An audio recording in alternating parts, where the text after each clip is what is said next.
कथानक पाहिलं होतं.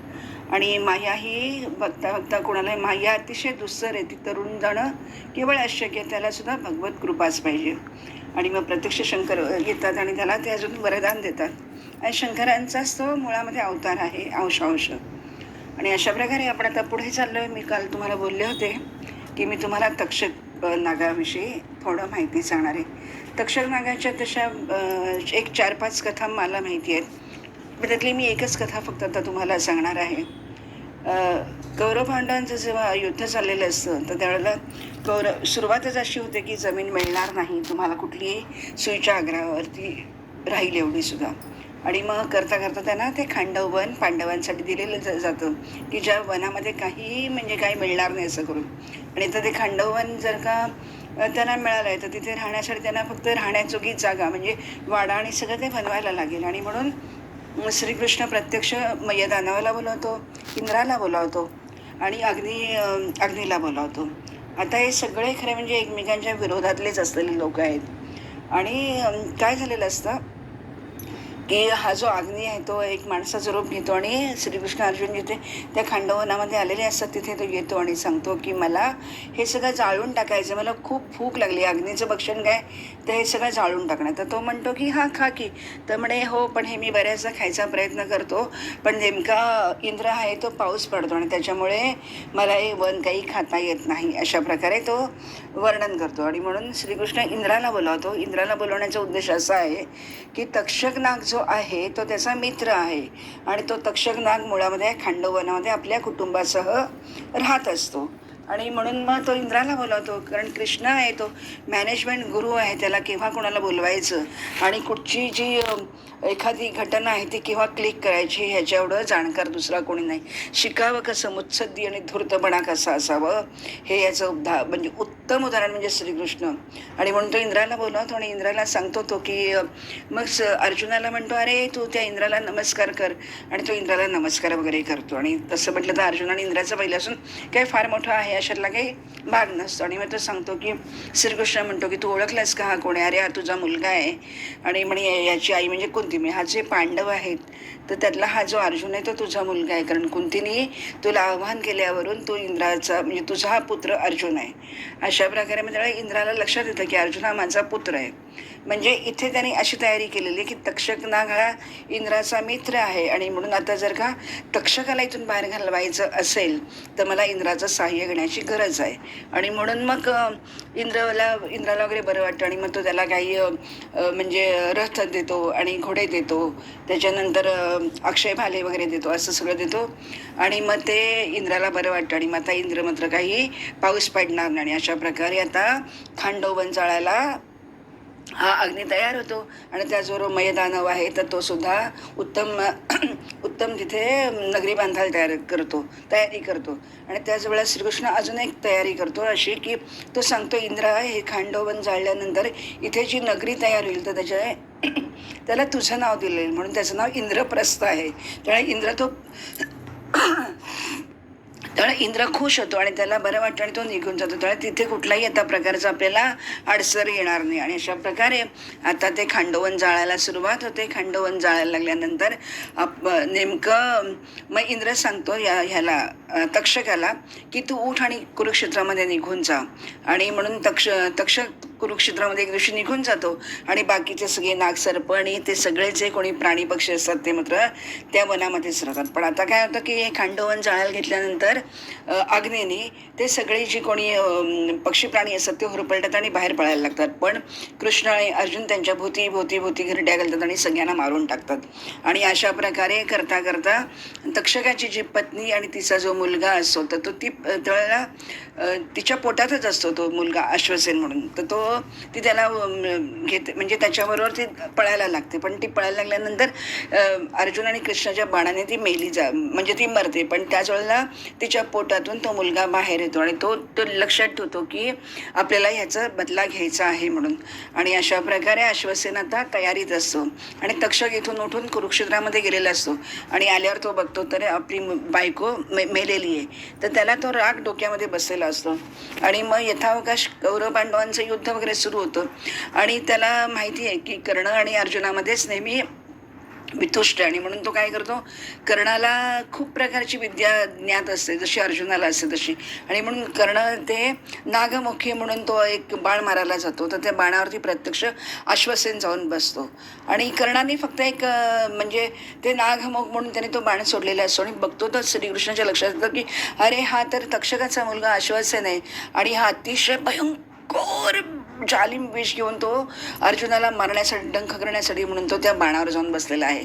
आणि जेव्हाही श्रीकृष्णाला कळतं तो पटकन तो रथाचा खाली बांधतो, हनुमंताला सांगून. हनुमंत ध्वजावर आहे ना तिथे, आणि तो ताणकन तो रथाचा चाक खाली दबलं जातं. त्याबरोबर अर्जुनाच्या म्हणजे गळ्याला छेद न करता तो जो बाण आहे, म्हणजे तो जो अश्वसेन नाग आहे, तर तो त्याच्याबरोबर मुकुटाला चाटून जातो आणि त्यामुळे मुकुट भस्मसात होतो. आणि मग परत तो प्रयत्न करतो की आपण आता त्याला मारायचं म्हणून.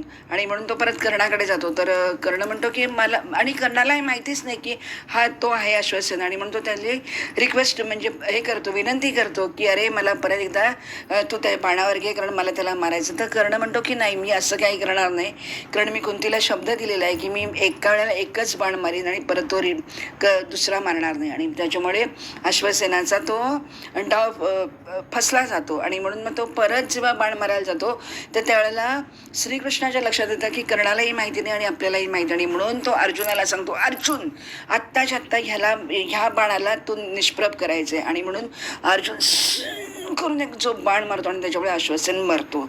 अशा प्रकारे अश्वसेनही मेला, त्याची आई म्हणजे तक्षकाची पत्नी मिळाली. ह्या सगळा सूड त्याच्या डोक्यामध्ये तक्षकाच्या आहे. आणि इथे तोपर्यंत काय होतं, तर अर्जुन तर काही मरत नाही. आणि त्याचा जो पुत्र आहे तो अभिमन्यू, तो म्हणजे वीरगती त्याला प्राप्त होते, तर तोही मेलेलाच असतो.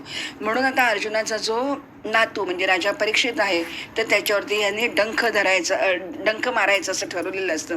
आणि त्यानुसार जेव्हा जन्मेजयाचं सर्पसत्र वगैरे होतं, आणि मग आपण बघतो की तक्षक नाग येत नाही वगैरे. आणि मग जेव्हा सांगतात की तो अमर आहे, तो काही येणार नाही, कारण त्याला अमृत पेलेलं आहे. अशा प्रकारे एक आपण इथे काल घटना सांगितली होती तर परीक्षिताच्या मृत्यूच्या वेळेला. आणि तरीसुद्धा तो त्याचं म्हणजे तक्षक त्याला चावतो, डंगतो आणि तो मरतो, हे इथपर्यंत बरोबर आहेच आहे.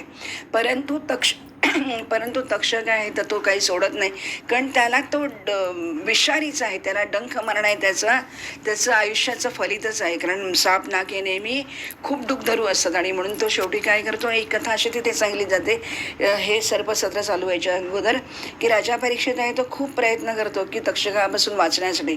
म्हणून तो उंच महालावरती जातो आणि तिथे राहतो, आणि अजून उंच ते घर बांधत राहतो आणि त्याच्यावरती राहतो, की जवळजवळ 7 मजल्यापर्यंत तो घर बांधतो आणि त्याच्यात तो राहतो, की जेणेकरून सर्प काय फार उंच चढत नाही. आणि अशा प्रकारे तो राहता शेवटी 7 दिवसाचं त्याला भीती आहे की 7 दिवसात तो तक्षक दंश करून मरणार आहे. आणि म्हणून तो 7व्या दिवसापर्यंत सगळं कडेकोट बंद असतो, कुठल्याही रक्षकांना, बाहेरच्या लोकांना वगैरे येऊ देत नाही. आणि 7व्या दिवशी संध्याकाळी जेव्हा एक ऋषीमुनी 2 जण येतात, ब्राह्मण वेश करतात आणि ते त्या फळं आणतात, आणि अशा वेळेलाच ते मुद्दाम येतात. आणि रक्षक सांगतात की नाही, आता राजाला भेटायची वेळ संपलेली आहे, तर त्याच्यामुळे तुम्ही येऊ शकत नाही. तेव्हा ते ऋषी म्हणतात की त्याने दिवसभर उपास केलेला आहे आणि आम्हाला मात्र त्याला काहीतरी फलाहार द्यायची इच्छा आहे, तर आम्ही आत्ताच ही फळं आमच्या इथून काढून आणलेली आणि ही फळं मात्र तू त्याला नक्की दे. आणि अशा प्रकारे ते रक्षक त्याला नेऊन देतात. तर राजा परीक्षिताला वाटतं की हां, आता काय 7 दिवस पूर्ण झाले, कोणीही इथे महालामध्ये कोणी आत आलं नाही, काही नाही, तर फळ खायला तर काही हरकत नाही, कारण ब्राह्मण पुत्रांनीच दिलेलं आहे. आणि असं करून तो ते फळ कापतो आणि ते खायला जातो, आणि आतमध्ये एक बारीकशी आळी असते, आळीच्या रूपामध्ये, आणि ती आळी घेतो. आणि मग परीक्षितच म्हणतो की आता काय ही आळी तर माझं काय करणार आहे, कारण तो एवढा मोठा तक्षक नाग जर का मला काही करू शकला नाही तर आळी काय करणार. आणि म्हणून तो आळी घेतो आणि तो म्हणजे ज्याला आपण म्हणतो ना की काही तशी बुद्धी होती, आणि ती तो आळी दिसते, बघतो तरी तो ती मानेवर ठेवून बघतो की याच्यातून काही होणार नाही. आणि तो बरोबर त्याबरोबर ती आळी करत एकदम मोठा तक्षक नाग तयार होतो, आणि तो त्याला भरभर वेटोळं घालतो आणि तो त्याला भस्मसात मारून टाकतो. तर अशा प्रकारचं एक कथानक आपल्याला आणखीन पण काही ग्रंथांमधून ऐकायला मिळतं. तर अशा प्रकारे तक्षक नागाचं त्याने त्याचं पूर्ण केलेलं असतं आणि तो तिथून बाहेर येतो, आणि ते सर्पसत्र चाललंय तिथूनही त्याला मुक्ती मिळते. अशा प्रकारे इंद्राच्या तो जेव्हा संरक्षणाखाली जातो. कारण इंद्र आणि तक्षक हे दोघे मित्र आहेत आणि म्हणून इंद्रासकट ते जन्मेजय सांगतो की तू इंद्रासकट तक्षकाला मारून टाकता. अशा प्रकारे जेव्हा बृहस्पती सांगतात की तो नाही मरणार आहे आणि मग तेव्हा हे सर्पसत्र थांबतं. तर अशा प्रकारे हा तक्षक नाग इतका प्रयत्न करतो की अर्जुनाला मारण्याचा, तर शेवटी तो त्याचा बदला घेतो आणि त्याच्या नातवाला तो मारून टाकतो. अशा प्रकारे ही तक्षक कथा आहे. आता आपण या पुराणासंबंधी पुढे जाऊया की हे श्रीमद भागवत पुराण आणि त्याची संक्षिप्त सूची, म्हणजे ज्याला आपण अवतरणिका असा शब्द वापरतो, तर ते आपण आता थोडक्यात घेणार आहोत. कारण 12 स्कंद आता आपण पूर्ण करत आलेलो आहेत आणि त्या 12 स्कंदांच्या अंतर्गत काय काय आहे, आपण काय काय अभ्यास केला, ज्याला आपण रिव्हिजन असं म्हणतो, तर तसं आपण त्याच्याबद्दल बोलू की विष्णूचे हे अद्भुत चरित्र, भगवान विष्णूंचे अद्भुत चरित्र आहे. यामध्ये सर्व पाप नाहीसे करणाऱ्या श्रीहरींचे संकीर्तन आलेलं आहे आणि ते श्रीहरी सर्वांच्या हृदयात विराजमान आणि सर्वांच्या इंद्रियांचे स्वामी आणि प्रेमी भक्तांचे जीवन सर्वस्वच आहेत. आता या पुराणामध्ये आपण क्रमाक्रमाने जाऊया की काय काय होतं आहे वगैरे म्हणून. आणि या पुराणामध्ये निर्गुण अशा परब्रह्माचे वर्णन आलेले आहे. या ब्रह्माच्या ठिकाणीच या जगाची उत्पत्ती, स्थिती आणि प्रलय यांची प्रचिती येते. या पुराणात त्याच परमतत्वाचे अनुभवात्मक ज्ञान आणि त्याच्या प्राप्तीची साधने याविषयी स्पष्ट उल्लेख केलेला आहे. पहिल्या स्कंदामध्ये भक्तियोग व त्यामुळे उत्पन्न होणाऱ्या वैराग्याचे वर्णन आले. तसेच परीक्षिताची कथा आणि नारद चरित्र आले. ब्राह्मणाचा शाप, त्याच्यानंतर राजश्री परीक्षिताचे प्रायोपवेशन, ब्रह्मर्षी श्री शुकांचा व त्यांचा संवाद ही कथा आहे. योगधारणेने अर्चिरादी गती, ब्रह्मदेव नारद संवाद, अवतारांचे वर्णन, तसेच सुरुवातीपासून प्राकृतिक सृष्टीची उत्पत्ती इत्यादी विषयांचे वर्णन दुसऱ्या स्कंदामध्ये. तिसऱ्या स्कंदामध्ये विदुर आणि उद्धव यांचा संवाद आहे. विदुर मैत्रेयी यांची भेट आणि त्यांचा संवाद आहे. पुराण संहितेविषयीचा प्रश्न आणि प्रलयकालीन परमपुरुषांची स्थिती याचं निरूपण आहे. नंतर गुणाच्या क्षोभामुळे झालेली प्राकृतिक सृष्टी, महत्त्व इत्यादी 7 प्रकृती विकृती व त्यांच्यापासून उत्पन्न झालेले कार्यसृष्टी, ब्रह्मांडाची उत्पत्ती आणि त्या विराट पुरुषाची स्थिती याचं वर्णन आलेलं आहे. त्याच्यानंतर स्थूल सूक्ष्म काळाचे स्वरूप, लोकपद्माची उत्पत्ती, समुद्रातून पृथ्वीवर आणलेला अंटाना केलेला हिरण्याक्षाचा वध, देवता, पशुपक्षी आणि मनुष्यांची सृष्टी, रुद्राची उत्पत्ती, ज्यापासून स्वयंभू मनु आणि शतरूपा ह्या जोडीतून निर्माण झालेली पुढे त्यांची म्हणजे आपण ज्याला म्हणतो वंश, किंवा त्यांच्यापासून पुढे मनुष्य रूपामध्ये सगळी सृष्टी निर्माण झाली. आणि त्याच्यानंतर कर्दम प्रजापतींचं चरित्र, त्यांच्यापासून मुनिपत्न्यांचा जन्म, महात्मा भगवान कपिलांचा अवतार आणि त्यांनी देवहूतीला त्याच्या मातेला केलेला संवाद आणि सांख्ययोगाचं परत पुनर्स्थापन. आता 4थ्या स्कंदामध्ये काय आहे, तर मरीची इत्यादी 9 प्रजापतींची उत्पत्ती, दक्ष यज्ञाचा विध्वंसाला बोकड गेलेलं असतं ते, आणि ध्रुव आणि पृथूचं चरित्र, प्राचीन भरी व नारद यांच्यामधील संवाद आहे. 5व्या स्कंधामध्ये उपाख्यान प्रियव्रताचं आहे. नाभी ऋष भरताचे चरित्र, ज्याच्यावरून भरत हे नाव पडलं आपल्या भारत देशाचं. तर द्वीप, वर्ष, समुद्र, पर्वत, नद्यांचे वर्णन आहे. ज्योतिषचक्राचा विस्तार, त्याचबरोबर पाताळ व नरक, आणि किती नरक आहे आपण सांगितले 84, तर त्या नरकाचं सगळं वर्णन आहे. आता 6व्या स्कंधामध्ये त्यांनी असं दिलेलं की प्रचेतापासून दक्षाची उत्पत्ती होते, दक्ष कन्यांची संतती होते आणि तीपासून देवता, असुर, मनुष्य, पशु, पर्वत, पक्षी इत्यादींचे जन्म होतात. रुद्रासुराची उत्पत्ती झालेली आहे आणि त्याला परमगती प्राप्त झाली. 7व्या स्कंधामध्ये दितीपुत्र हिरण्यकश्यपू आणि हिरण्याक्ष, तसेच महात्मा प्रल्हाद यांची चरित्र आलेली आहेत. 8व्या स्कंधामध्ये मन्वंतराची कथा आहे. गजेंद्र मोक्ष आहे. मन्वंतरात जगदीश्वर भगवान विष्णूचे अवतार, कुर्म, मत्स्य, वामन, धन्वंतरी, हयग्रीव इत्यादी अमृत मिळवण्यासाठी देव आणि दैत्यांचे समुद्र मंथन, देवासुर संग्राम यांचे वर्णन आहे. 9व्या स्कंधामध्ये इक्ष्वाकूचा जन्म, त्याचा वंश विस्तार, म्हणजे ते रामचरित्र वगैरे ती सगळी आहेत. महात्मा सुद्युम्न आणि ते सगळे रघुकुल वंशीय, ते किती सामर्थ्यवान होते की ते सर्व देवतासुद्धा त्यांना युद्धासाठी बोलवायच्या. त्याच्यानंतर महात्मा सुद्युम्न इला, म्हणजे तो पुरुष मुलगी होतो आणि मुलगी पुरुष होतो इत्यादी राजांची वर्णन आहे. सुकन्येचं चरित्र आहे. शर्याती, खटवांग, मांधाता, सौभरी, सगर, बुद्धिमान, ककुस्त आणि कौशलेंद्र, श्रीरामाचे सर्व पाप हरिचरित्र, निमीचा देहत्याग, जनकांची उत्पत्ती यांचे वर्णन आहे. त्याच्यानंतर परशुरामाने केलेला पृथ्वीवरील क्षत्रिय संहार म्हणून परशुरामाचं चरित्र गायलेलं आहे. चंद्रवंशी पुरुरवा ययाती नहुष दुष्यंत नंदन भरत शंतनू आणि त्यांचा पुत्र भीष्म, ययातीचा श्रेष्ठ पुत्र यदू आणि यांचाच वंशविस्तार म्हणजे ही राजवंशांची म्हणजे यादवांचं वर्णन केलेलं आहे.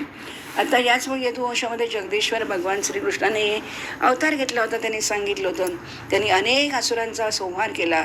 त्यांच्या लीला इतक्या आहेत की त्याचा कोणीही अंत लागू शकत नाही. 10वा स्कंद संपूर्ण त्याच्याच वर्णनाने भरलेला आहे. वसुदेवांच्या घरी जन्म, गोकुळात मोठे होणे, पुतनेचे प्राण दुधाचं पिऊन टाकणे आणि तिचा उद्धार करणे आणि शकट उलथून टाकणे, तृणावर्त, बकासूर, वत्सासूर, धेनुकासूर, प्रलंबासूर, दावाग्नीने गोपांचे रक्षण, कालिया नागाची मस्ती जिरवणे, अजगराच्या मिठीतून नंदबाबांना सोडवणे, गोपकन्यांचे कात्यानी व्रत, त्यावेळी भगवंताचे प्रसन्न होणे, यज्ञ पत्न्यांवर कृपा, ब्राह्मणांना पश्चाताप, गोवर्धन धारण केला आहे आणि इंद्राणी कामधेनू यांच्याकडून भगवंतांना यज्ञाभिषेक आणि त्यांचं गोविंद एक नाव ठेवलेलं आहे. शरद ऋतूच्या रात्रीमध्ये गोपींस अवर्णनीय, अचिंतनीय आणि अनाकलनीय अशी केलेली रासक्रीडा आणि नंतर दुष्ट शंखचूड, अरिष्ट केशीचा वध, अक्रूराचं आगमन आणि रामकृष्णाचे आता मथुरेकडे आगमन. त्यावेळी फक्त 11 वर्ष 56 दिवसाचे होते. श्रीकृष्ण विराहाने गोपींचा आक्रोश, मथुरा दर्शन, कुवलयापीड, हत्ती, मुष्टिक, चहाणूळ सगळ्यांचा वध करून आणि शेवटी म्हणजे कंसाचा वध केलेला आहे. मग पुढे ते मथुरेत राहूनच सांदीपनी ऋषींच्या मृत मुलाला परत आणून गुरुदक्षिणा त्यांनी दिलेली आहे. मथुरेत असताना श्रीकृष्णाकडून उद्धव बलराम यांच्यासह यादवांचं प्रिय केलेलं आहे. जरासंधेने आणलेल्या सैन्याचा पुष्कळ वेळा वध केला आहे. कालयवनाचे मुचकुंदामार्फत भस्म केले आहे. द्वारका निर्माण केलेली आहे. स्वर्गातून पारिजातक सुधर्मा सभा आणलेली आहे.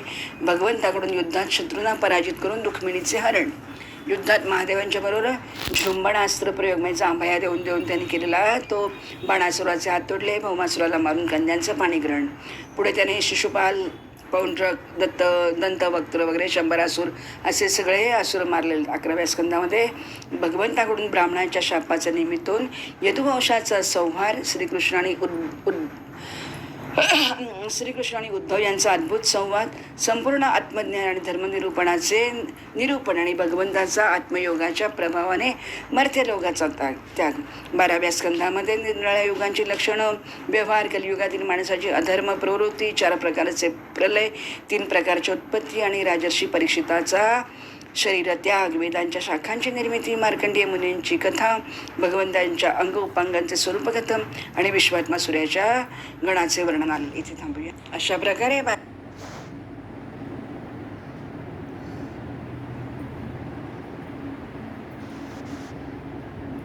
शिंक आली असता विवश होऊन का होईना पण उच्च स्वरात हरये नमा हरये नमा असं जेव्हा म्हणतो तो सर्व पापापासून मुक्त होतो. ज्याप्रमाणे सूर्य अंधार घालवतो आणि किंवा सोसाट्यांचा वारा ढगांना पळवून लावतो, त्याप्रमाणे भगवंताचे श्रीकृष्णाचे संकीर्तन केले आणि त्यांच्या लीलांचे श्रवण चिंतन केले तर ते स्वतःच येऊन भगवंत भक्ताच्या हृदयात विराजमान होतात आणि त्यांचे सर्व दुःख नाहीसे करतात. अशा प्रकारे त्यांनी म्हणजे 12 स्कंदामध्ये पण त्यांनी खूप काही सांगितलेलं आहे. 11वा स्कंद तर आपण पाहिला आहे की 11 स्कंदामध्ये प्रत्यक्ष नाथाने त्याच्यावरती एकनाथी भागवत लिहिलं आहे. तर अशा प्रकारे निर्मल ब्रह्मज्ञान जर भगवंताच्या भक्तिविरहित असेल तर ते मुळीच शोभत नाही. जे कर्म भगवंतांना अर्पण केलेले नसेल ते किती श्रेष्ठ प्रतीचे असले तरी नेहमीच अमंगल आहे आणि म्हणून ते कसं स्वच्छ असू शकेल. आणि म्हणून त्यांनी असं म्हटलेलं आहे की जे गीतेमध्ये पण म्हटलेलं आहे की जे अभक्त आहेत तर त्यांना तुम्ही ही कथा देऊ नका. आणि म्हणून जी वाणी भगवंताच्या श्रीकृष्णाच्या जगाला पवित्र करणाऱ्या यशांचं कधीच गायन करत नाही ती वाणी म्हणजे कावड्याची बडबड आहे. अशा प्रकारे त्यांनी पुढे जाऊन बरेच सांगितलं आहे. आणि मग बघता त्या सगळ्या प्रत्येक लीला श्रवण कीर्तन करण्याजोग्या आहेत. आणि म्हणून मनुष्याने एकाग्रचित्ताने एक प्रहर किंवा एक क्षणभर तरी का होईना जो ऐकतो आणि श्रद्धेने श्रवण करतो तो स्वतःला खात्रीने पवित्र करून घेतो. कारण तुमची वेळ आल्याशिवाय तुमच्या हातामध्ये श्रीमद भागवत पडतच नाही. जो मनुष्य द्वादशी किंवा एकादशीच्या दिवशी याचे श्रवण करतो तो दीर्घायुष्य होतो आणि जो संयमपूर्वक निराहार होऊन त्याचा पाठ करतो तो पापरहित होतो. अशा प्रकारे नुसतं त्याचं उच्चारण केल्यामुळे मुनी सिद्ध पितर मनुराजे इत्यादी संतुष्ट होतात आणि त्यांच्या मनोकामना पूर्ण होतात. ऋग्वेद, यजुर्वेद आणि सामवेद यांचा पाठ केल्याने ब्राह्मणाला मध, तूप, दुधाच्या नद्या म्हणजेच सर्व प्रकारची सुखसमृद्धी प्राप्त होते. पण तेच फळ केवळ श्रीमद भागवताच्या पाठाने सुद्धा मिळते. म्हणजे किती साधं, सोपं आणि सहज केलेलं आहे. कलियुगासाठी त्यांनी ही तयारी करून ठेवलेली आहे. आणि म्हणून पुराण संहितेचे अध्ययन जो करतो संयमपूर्वक मनापासून आणि त्याला स्वतः भगवंतांनी वर्णन केलेल्या परमपदाची प्राप्ती होते. हिच्या अध्ययनाने ब्राह्मणाला प्रज्ञा प्राप्त होते, क्षत्रियाला समुद्रापर्यंतच्या भूमंडळाचे राज्य मिळते, वैश्याला कुबेरासारखी संपत्ती मिळते आणि शूद्रांची तर सर्व पापातून सुटका होते. सर्वांचे स्वामी आणि कलियुगातील पापांचे ढग उद्ध्वस्त करणारे जे भगवान श्रीहरी यांची पुराणात म्हणजे वर्णन करणारी पुराणं भरपूर आहे. पण श्रीमद भागवतासारखं कथाप्रसंग आणि पदोपदी सर्वस्वरूप भगवंताचे वर्णन फारच अप्रतिम आहे, अवर्णनीय असं आहे. आणि अशा प्रकारे शुकदेव आत्मानंदामध्येच निमग्न असल्यामुळे त्यांची भेददृष्टी संपूर्ण नाहीशी झालेली होती. तरीसुद्धा श्यामसुंदरच्या मनोहर लीलाने त्यांना आपल्याकडे आकर्षित करून घेतले आणि म्हणूनच त्यांनी सुद्धा जगातील सर्व प्राण्यांवर कृपा करण्यासाठी भगवत तत्व प्रकाशित करणाऱ्या या महापुराणाचा विस्तार केला. त्या सर्व पापहारी व्यासनंदन श्री शुकदेवांना त्यांनी वंदन केलेलं आहे. आणि त्यांनी असं म्हटलं होतं की शुकाने की मला ते तर संन्यास घ्यायला चाललेले होते आणि म्हणून व्यास त्याच्या मागून येतात त्यांचे पिता आणि ते त्यांना सांगतात थांबा थांबा, जाऊ नको आणि संन्यास एवढ्यात घेऊ नको वगैरे. अशा प्रकारे ती वर्णन आपण अगोदर सगळी ऐकलेली आहेत. आणि म्हणून मग जेव्हा प्रत्यक्ष शुक एक दिवशी ते वनामधून चाललेले असतात तर तेव्हा व्यासांचे जे 6 शिष्य असतात तर ते म्हणतात की तुम्ही असं काही तिथे म्हणजे ही जी हे जे श्रीमद भागवत आहे तर त्याचं जे श्लोक आहे ते तुम्ही असे उत्तम एकेकाने पुढे गात राहा आणि ते गाता गाता शुकमुनींच्या कानावर पडू देत. आणि ते कानावर पडल्यामुळे आपोआपच त्यांचं चित्त वेधून घ्याल आणि ते श्रीमद भागवताचा अभ्यास करतील. आणि अशा प्रकारे ते त्याच्यामध्ये यशस्वी होतात. आणि शुकमुनी प्रत्यक्ष जनकराजाकडून जाऊन येतात आणि मग त्यांना कळतं की गृहस्थाश्रमसुद्धा राहून सुद्धा आपण भगवत प्राप्ती करून घेऊ शकतो. आणि अशा प्रकारे प्रत्यक्ष शुकमुनी श्रीमद भागवताचा वक्ता आहे आणि परीक्षितासारख्या राजाला त्यांनी मुक्ती दिलेली आहे. तर अशा प्रकारे आपण श्रीमद भागवताची हे संपूर्ण कथानक आहे तर ते कितीही जरी वाचलं, किती गायलं, किती म्हटलं तरी त्याच्यातून आपली कधीही तृप्ती होत नाही. कारण अमृत आहे तर ते म्हणजे अमृत कशासाठी ते मृत्यूपासून बचाव होण्यासाठी आहे. पण हे कथामृत जे आहे ते तुमच्या श्रवण करण्यासाठी तुमचे कान, तुमचे मन, तुमचं हृदय हे सगळं तृप्त करतं आणि तुम्हाला अत्यानंदाच्या लाटांवरती त्या सागरामध्ये तुम्हाला ते अक्षरशः खेळवत आहे. आता आपण एका बाजूने पुराणांची संख्या पाहूया. तर पुराणं भरपूर आहेत. आपण 18 पुराणं सांगितले. एवढ्या सगळ्यांची तर मी काही सांगत नाही. 18 पुराणांची एकूण संख्या आहे 4 लक्ष आहे आणि त्यापैकी श्रीमद भागवत 18,000 श्लोकांचं आपण आधीच म्हटलं. आणि म्हणून याला सुरुवातीला, मध्ये आणि शेवटी वैराग्य उत्पन्न करणाऱ्या पुष्कळ कथा आहेत. भगवान श्रीहरींच्या ज्या लीला कथा या महापुराणात आहेत त्या अमृत स्वरूपासून सत्पुरुष आणि देवांनाही त्या आनंद देणाऱ्या आहेत. वेदांताचं सार म्हणजे ब्रह्म आणि आत्म्याची एकरूपता आणि त्याचं प्रतिपादन करणे व त्याचे फळ म्हणजे मोक्ष हा श्रीमद भागवताचा विषय आहे. आणि म्हणून श्रीमद भागवत सर्व वेदांताचे सारे. या रसामृताचे पान करून जो तृप्त झाला तो दुसऱ्या कुठल्याही पुराणामध्ये रमत नाही. जशी नद्यांमध्ये गंगा, देवतांमध्ये विष्णू, वैष्णवांमध्ये श्रीशंकर, त्याचप्रमाणे सर्व पुराणांमध्ये श्रीमद भागवत हा मानाचा तुरा आहे. आणि श्रीमद भागवत हे सर्व दृष्टीने निर्दोष पुराण आहे. वैष्णवांना ते अत्यंत प्रिय आहे. या पुराणामध्ये जीवनमुक्त परमहंसांच्या अद्वितीय तसेच मायेपासून पूर्णतः अलिप्त अशा ज्ञानाचे वर्णन केले गेले आहे. या ग्रंथामध्ये सर्व कर्मांपासून अत्यंतिक निवृत्ती ही ज्ञान, वैराग्य आणि भक्ती यांनी युक्त आहे. म्हणजे आपण जे महिम्यामध्ये पहिल्यांदा भक्ती देवी आली आणि त्यांचे जे मुलं आहेत ज्ञान आणि वैराग्य आणि मग ते नंतर हे सगळं कथानरूप ऐकल्यानंतर तर ते टवटवीत होतात. थोडक्यात म्हणजे काय आहे की तुम्ही जसं जसं या कथा ऐकायला लागाल तसं तसं तुमची भक्ती आणि ज्ञान वैराग्य वाढू लागते आणि तुम्ही या संसार चक्रातून मोकळे होईल लागतात. आणि जो या भक्तीचं श्रवण पठण आणि मनन करतो तो मुक्तच होतो. आणि असा हा अजोड ज्ञानरूप दिवा प्रथम ब्रह्मदेवासाठी प्रकाशित केला, नंतर ब्रह्मदेवाच्या रूपाने नारदांना, नारदांच्या रूपाने व्यासांना, त्यानंतर व्यासाने शुकदेवांना सांगितला आणि शुकदेवांच्या रूपाने दयाळू होऊन परीक्षिताला उपदेश केला. आणि त्या परमशुद्ध माया मलापासून रहित शोकरहित अविनाशी परम सत्यस्वरूप परमेश्वराचे आम्ही ध्यान करतो. म्हणजे काय, आपलं सूत्र सोडायचं नाही आहे, सत्यम परम धीमई. आम्ही त्या सत्याचे निर्गुण निराकार परमेश्वराचे जो आपल्याला किती शोध घेतला तरी सापडणार असं ते जे अद्वितीय असं जे सत्य आहे, म्हणजेच ते जे सच्चिदानंद रूप असे जे आहे, तर त्या परमेश्वराचे आम्ही ध्यान करतोय. तर अशा प्रकारे त्याने 12 स्कंधामध्ये एक एक वर्णन केलेलं आहे. ज्यांच्या अंतःकरणात शरीराबद्दल अहंभाव नाही आणि त्यांच्याशी संबंधित असलेल्या घर इत्यादी पदार्थांविषयी ममता नाही, त्याच लोकांना भगवान विष्णूंच्या परमपदाची प्राप्ती होते. आणि हे जरी परमपद मिळवायला जरी कठीण आहे तरीसुद्धा आपण ते प्रयत्नाने मिळवू शकतो, कारण भगवत कृपा आपल्यावर झालेली असते.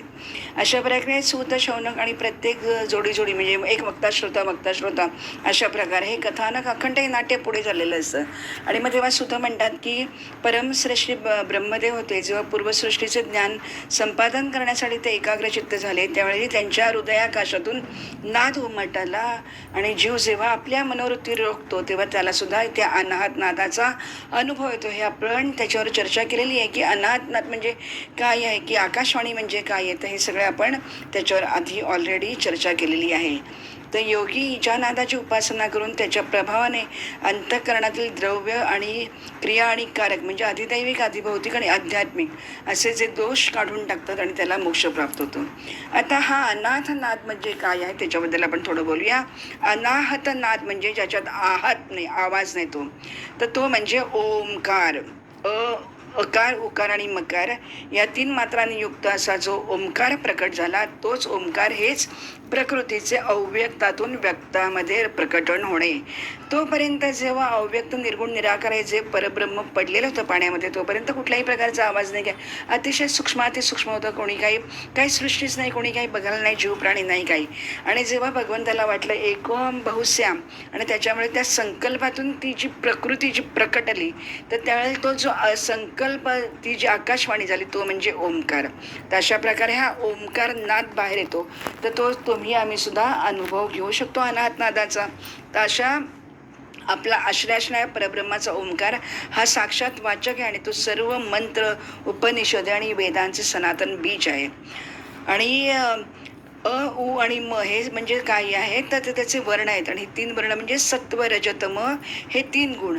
त्याच्यानंतर ऋग्वेद, यजुर्वेद आणि सामवेद यांनाच आपण हे जे 3 वेद म्हणजे उ आणि म हेच पुढे भू भुवस्वहा या 3 अर्थाने आणि जागृती, स्वप्न, सुषुप्ती या 3 वृत्तींना ते धारण करतात. आणि अशा प्रकारे उ म मध्ये आपण सगळे त्याच्यातून आपले व्यंजन, स्वर सगळी आपली त्याच्यातून कंठव्य, तालव्य अशी सगळी ही ह्रस्व, दीर्घ, स्पर्श हे सगळे त्याच्यातून वर्ण बाहेर आलेले आहेत. आणि त्याच्यानंतरच या ओंकारासकटच ऋत्विजांचे कर्म सांगण्यासाठी ब्रह्मा ह्या 4 यांच्या सकट व्याहुतींसकट 4 वेद त्यांनी प्रकट केले आणि वेदाध्ययनामध्ये कुशल असणाऱ्या ब्रह्मर्षी पुत्रांना त्या वेदांचे शिक्षण दिले. आणि अशा प्रकारे ते वेद पुढे पुढे पुढे कारण जसं जसं आपलं युग बदलत जातं तसं तसं वर्णाश्रमानुसार कलियुगापर्यंत तर सगळ्याच अगदी मंदबुद्धी आणि म्हणजे स्थौल्य म्हणजे स्थूलत्व येणार आहे, माणसांची बुद्धी कमी होणार आहे, आलस्य येणार आहे आणि माणूस फक्त 28 इंच असा जेव्हा होईल त्यावेळेला संपूर्ण प्रलय होणार आहे आणि म्हणजे कलियुग संपणार आहे आणि तिथून हळूहळू पुढे सत्ययुगाची सुरुवात होणार आहे असं आपण बऱ्याचदा ऐकलेलं आहे. आणि म्हणून या वैवस्वत मन्वंतरामध्ये सुद्धा ब्रह्मदेव, शंकर इत्यादी लोकपालांच्या प्रार्थनेवरून अखिल विश्वाला जीवन देणाऱ्या भगवंताने धर्माचे रक्षण करण्यासाठी पराशर आणि सत्यवती, आपल्याला ती कथा माहिती आहे. सत्यवती म्हणजे ही मत्स्यगंधा, पराशरांपासून सत्यवतीच्या ठिकाणी आपले अंशांश कलास्वरूप अशा व्यासांच्या रूपामध्ये अवतार झाला आणि त्यांनीच पुढे या वेदांचे 4 भाग केले आणि ह्या 4 भागांचे ऋग्वेद, यजुर्वेद, सामवेद आणि अथर्ववेद असे भाग केले. आणि मग व्यासाने आपल्या 4 शैल म्हणजे 4 शिष्यांना म्हणजे पहिले, जैमिनी, वैशंपायन आणि सुमंतू यांना त्यांनी तो वेद शिकवला आणि परत त्या 4ही जणांनी परत त्याचे आणखीन भाग केले आणि पुढे करत करत ते आपल्यापर्यंत ते आलेले आहेत. आणि मग असं करता करता एकदा काय होतं की वैशंपायनांच्या काही शिष्यांचे नाव, आता वैशंपायन आपण ते 4 जे हे बघितले होते शिष्य, त्यातल्या काही शिष्यांचं नाव चरकाधर्व्य असं होतं. तर काय झालं होतं, एकदा यांच्या गुरुदेवांच्या हातून ब्रह्महत्या झाली होती. तर त्या पापाचं प्रायश्चित्य करण्यासाठी म्हणून त्यांनी एका व्रताचं अनुष्ठान केलं होतं आणि म्हणून यांचं नाव चरकाधर्व्यू असं त्यांचं नाव पडलेलं आहे. वैशंपायनांचा एक शिष्य होता याज्ञवल्क्य नावाचा. तो आपल्या गुरुंना म्हणाला, अहो भगवान, ह्या चरकाधर्व्यूंच्या अंगी फारच थोडी शक्ती आहे. या व्रतपालनांना कितीसा लाभ होणार आहे.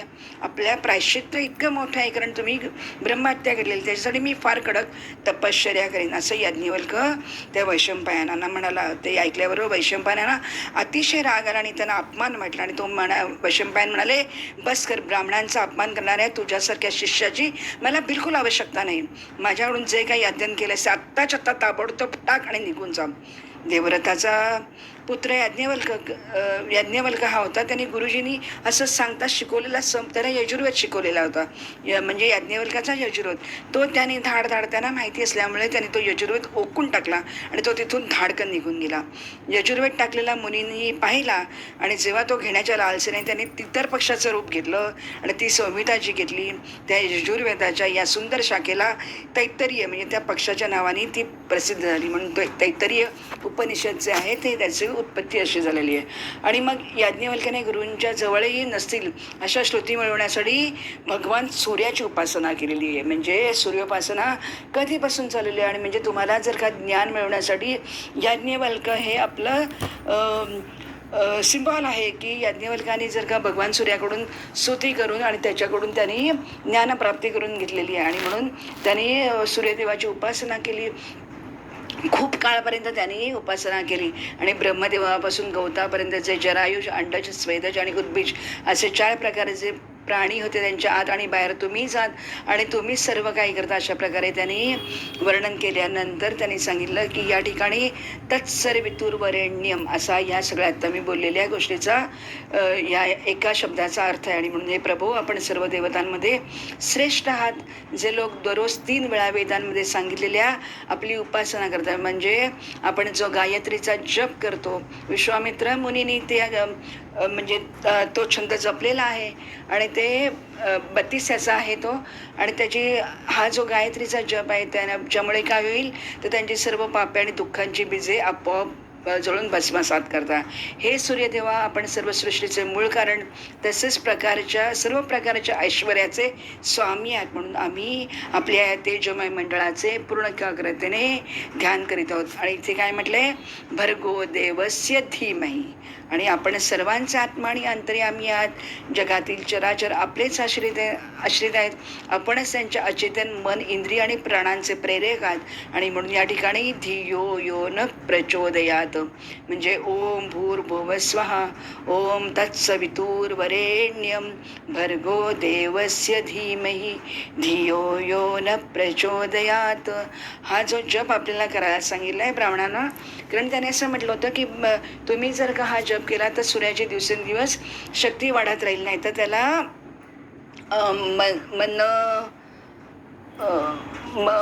मन नावाचे ते म्हणजे म्हणजे मन नावाचे जे राक्षस आहेत ते सूर्याची शक्ती गिळायला निघालेले आहेत.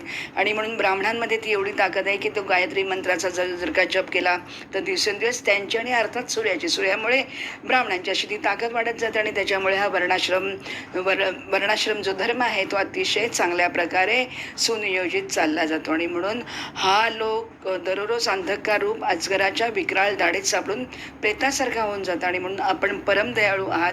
म्हणूनच फक्त आपल्या दृष्टीने याला सचेतन करता आणि वेळोवेळी परमकल्याणाचे साधन असलेल्या धर्मानुष्ठानामध्ये लावून त्यांना आत्माभिमुख करीत असता. राजा जसा दुष्टांना भयभीत करीत आपल्या राज्यामध्ये फिरत असतो, त्याप्रमाणे आपण सुद्धा दुष्टांना भयभीत करीत अखंड म्हणजे आपण सूर्याचं जे भ्रमण आहे त्याच्याविषयी इथे चर्चा केलेली आहे. आणि अशा प्रकारे सूर्यदेवांकडून त्यांनी तो मंत्र मिळवून घेतला आणि त्याच्या अशा प्रकारे याज्ञवल्काची स्वतःची सुद्धा संहिता आहे. आणि मग त्यांनी प्रत्यक्ष सूर्य त्याला म्हणजे सूर्य प्रसन्न झाले आणि मग त्यांनी अशी सगळी स्तुती केल्यानंतर भगवान सूर्यानी घोड्याच्या रूपामध्ये प्रकट झाले आणि त्यांनी कोणालाही कधी प्राप्त न झालेला असा यजुर्वेद त्याला शिकवलं. आणि याज्ञवल्क्य मुनींनी या यजुर्वेदाच्या 15 शाखांची रचना केलेली आहे. त्याच वाजसनेय नावाने प्रसिद्ध आहेत. काण्वम, माध्यंदिर इत्यादी ऋषींनी त्या ग्रहण केल्या. सामवेदी जैमिनीचा पुत्र सुमंत मुनी आणि नातू सुनवान होता. जैमिनीने त्यांना प्रत्येकी एक एक संहिता शिकवली. अशा प्रकारे पुढे ही पुराणं आणि त्यांची संख्या अशी सगळी झालेली आहेत. आणि अशाच प्रकारे व्यासांचे जे शिष्य आणि व्यासांचे जे पुत्र जे शुकमुनी आहेत, तर त्यांनी ते त्यांचे जे 6 आचार्य होते, म्हणजे त्यांचे जे 6 शिष्य होतं, तर तेव्हा शुकमुनी म्हणतात, मी या 6 आचार्यांकडून मी एक एक संहितेचे वाचन केले, अध्ययन केले आणि अध्यापन केले. आणि अशा प्रकारे आपण आता इथे थांबूया.